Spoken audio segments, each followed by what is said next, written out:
La médecine aujourd'hui, on peut arranger ta peau, on peut injecter quelque chose, on peut t'enlever les rides. Où est le mal?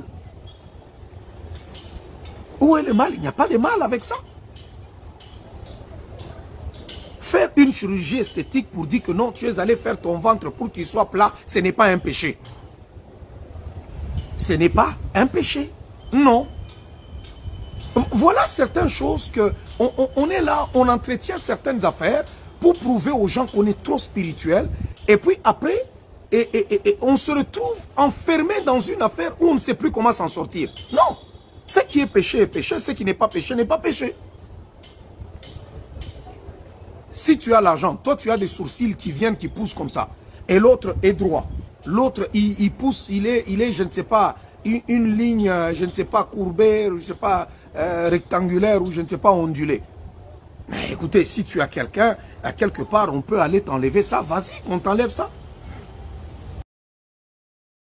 La médecine aujourd'hui, on peut arranger ta peau, on peut injecter quelque chose, on peut t'enlever les rides. Où est le mal?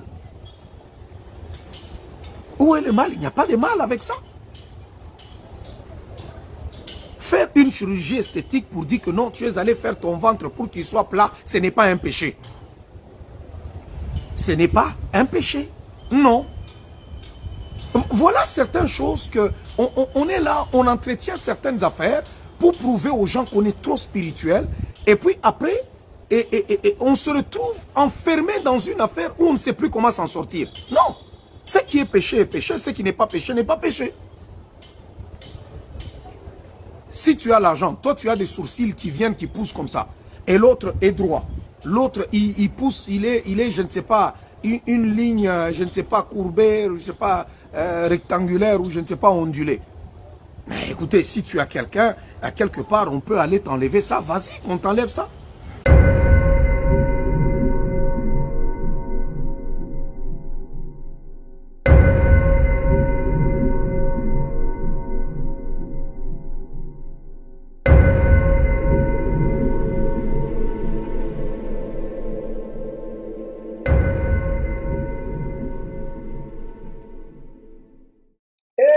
Pati ya Congo, batu ya Congo, bana ya Congo, nakebisa bino bambula ebele, tango molai, contre ba pasteur Oya Lokuta, ba pasteur Kindoki, kasi boyo kakate, boso solakate, bomoni sikoyo, Kindoki ya polele.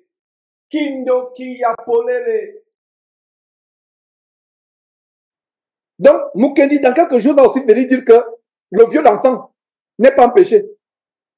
Puisque c'est le viol qui a fait qu'il soit condamné. Il va aussi venir dire, le bandit Paul Mukendi, qui a fui le Canada, il y a quelques années, les tribunaux du Canada, le tribunal correctionnel du Canada, l'a inculpé, l'a condamné à 8 ans d'emprisonnement pour viol d'enfant. C'était même c'était pas une peine sévère. Un Congolais, il s'est évadé du Canada et il est au Congo. Il vient justifier que la chirurgie esthétique n'est pas un péché. Il vient défendre Masolo Tunasi. Incroyable. Un bandit, un impie, il vient dire que laissez les gens tranquilles. La chirurgie esthétique n'est pas un péché. On peut corriger un peu la peau, si tu as le souci à monter et monter là, celui-là est monté, l'autre tu peux tailler. Paul Mukendi, il dit bien la chirurgie, laissez Masolo Tunasi tranquille. Donc faites il avait raison de faire la chirurgie esthétique. Il oublie que c'est cette chirurgie esthétique qui a tué la femme de Masolo Tunasi. Donc il encourage la mort, continue à faire, aller en Turquie.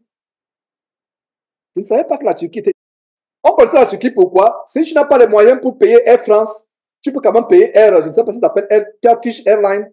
Mais il y a 1 mois, 2 mois, je ne savais pas que la Turquie c'était la destination internationale de la charcuterie fessière. Je ne savais pas. Je ne savais pas. Ou la charcuterie des seins, la charcuterie des lèvres. bref, corporelle. Il vient dire, laissez les gens tranquilles, la chirurgie n'est pas un péché. Donc, ils font quoi? Qui change la grâce de notre Dieu en dissolution. La Bible dit quoi? Le vase peut-il dire, pourquoi m'as-tu créé ainsi? Le potier, pourquoi m'as-tu créé ainsi?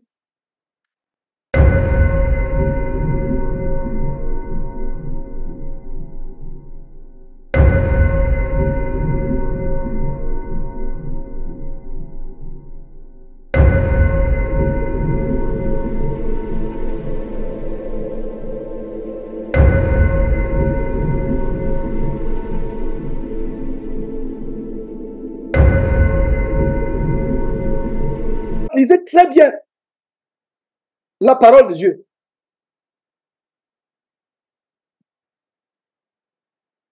Car il s'est glissé parmi vous certains hommes dont la condamnation est écrite depuis longtemps. La condamnation. Non seulement ils sont condamnés par les tribunaux des hommes, ils sont depuis longtemps condamnés par Dieu. Des impies qui changent la grâce de notre Dieu en dissolution et qui renient notre seul Maître et Seigneur Jésus-Christ. Vous venez défendre Masolo Tunassi. Voyez dans le combat dans lequel nous sommes. Et est-ce que vous savez que dès qu'il dit cela, peut-être pas vous, vous êtes peu qui aimez la vérité, mais tous ces soi-disant chrétiens qui les suivent vont commencer à vouloir faire la chirurgie esthétique. Ce sera normal. Honte à nous, chrétiens. Honte à vous, soi-disant chrétiennes. Les musulmans se moquent de vous, soi-disant chrétiennes. Les musulmans se moquent de vous. Les musulmans se moquent de vous. Quand on voit une femme musulmane, quand l'idée d'une femme musulmane de la chrétienne, pourtant les musulmans ne sont pas sauvés. Vous ne pouvez pas être sauvés en dehors du Seigneur Jésus-Christ. Mais l'idée qu'on a de la chrétienne aujourd'hui, c'est une prostituée, le visage ressemblant à un démon, avec toutes sortes de produits cosmétiques. C'est terrible. Et je pense que il est temps de sonner l'alerte sur les dangers de la chirurgie esthétique. Parce que quand leur pape, Masolo Tunassi, commence à dire à montrer que c'est normal. D'ailleurs, il a fait une vidéo où il disait que la sodomie n'est pas un péché. Est-ce que vous voyez comment il renverse l'évangile? Oh, mes frères, si vous pouvez comprendre le combat dans lequel je suis. Parce qu'il y a même certains parmi vous qui disent, non, Jean, tu en fais trop, tu en fais trop. Ils ne sont pas nombreux, peut-être 1, 2, 3 par là. Ils disent, non, Jean, tu en fais trop, tu en fais trop. Vous ne pouvez pas comprendre. L'enfer est ouvert par ces faux pasteurs. Voilà de quoi Jude parle. Il s'est glissé. Et même autant de Jude avait dit qu'il s'est glissé. Aujourd'hui, ce n'est même pas glissé. Parce que glisser, ça veut dire que tu viens furtivement, de manière furtive, de manière insidieuse, de manière furtive, tu te glisses. Mais aujourd'hui, ils viennent comme un torrent, comme je ne sais pas, les chutes du Nachtigal. Ils viennent comme les chutes d'eau. Ce n'est même plus furtivement, ce n'est plus. Ils viennent comme les chutes d'eau. C'est une inondation. Aujourd'hui, ce n'est pas qu'il s'est glissé, non. Aujourd'hui, c'est qu'il y a une inondation. Il y a une inondation de faux pasteurs aujourd'hui. Des hommes dont la condamnation est écrite depuis longtemps. Des impies qui changent la grâce de notre Dieu en dissolution. Et voilà un bon verset qui s'attaque à l'évangile de l'hypergrâce. Une fois sauvé, sauvé pour toujours. Il y a l'évangile pervers qui dit non, laissez, Dieu ne regarde pas. Dieu ne regarde pas le corps, Dieu regarde seulement le cœur. Alors que la parole de Dieu dit dans Romains chapitre 12 au verset 1, offrez à Dieu votre corps, C-O-R-T-S, corps, comme un sacrifice vivant. Votre corps, offrez à Dieu votre corps. Et les gens vont dire que Dieu ne regarde pas le corps, il regarde seulement le cœur. Paul écrivant aux Thessaloniciens dit quoi? Que tout votre être, le corps, l'âme et l'esprit soient préservés irrépréhensibles.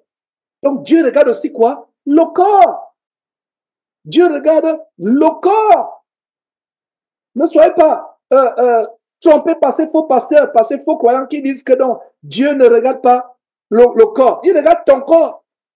Qu'est-ce que tu mets sur ton corps? Il y a quelqu'un qui a dit, montre les versets où le tatouage n'est pas de Dieu. Montre les versets où le piercing, les boucles d'oreilles. J'ai seulement dit à la personne, va lire ta Bible. C'est pas moi qui vais te montrer. Dieu interdit qu'on pèse le corps. Dieu interdit qu'on fasse des inscriptions sur ton corps. Va lire. Et je donne une bonne indication. Va lire le livre où beaucoup de lois sont contenues. Le livre de Lévitique. Va lire. Va lire. Va lire 1 Timothée chapitre 2. Va lire. Par rapport aux boucles d'oreilles. Percer les oreilles. Percer le corps. Faire des tatouages. Toutes ces choses-là. Dieu regarde notre corps. Attention. Parce que Dieu sait que ces piercings, ces tatouages étaient faits depuis les temps anciens par des peuples en signe d'adoration à leur Dieu. Dieu le sait. Aujourd'hui, on va me dire, mais Georges, un petit piercing, si je mets une petite boucle d'oreille ou alors une petite boucle au nez, pour ressembler au logo du célèbre fromage français, la vache qui rit. Bon, où est le problème? Il y a un problème. Parce que Dieu sait que les peuples, ces pratiques ont commencé par les peuples en signe d'adoration. Si vous aimez l'histoire comme moi, j'aime beaucoup l'histoire. Suivez les documentaires sur les Mayas, faites les documentaires sur les Vikings, et vous allez comprendre les signes qui sont infiltrés aujourd'hui dans le corps de Christ, tels que les tatouages, les boucles, etc.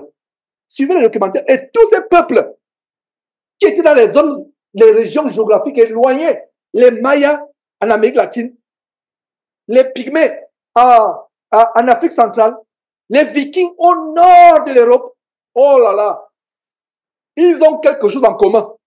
Des pratiques paganistes qui sont, alors que c'est des peuples qui ne se fréquentaient pas, qui ne se connaissaient pas.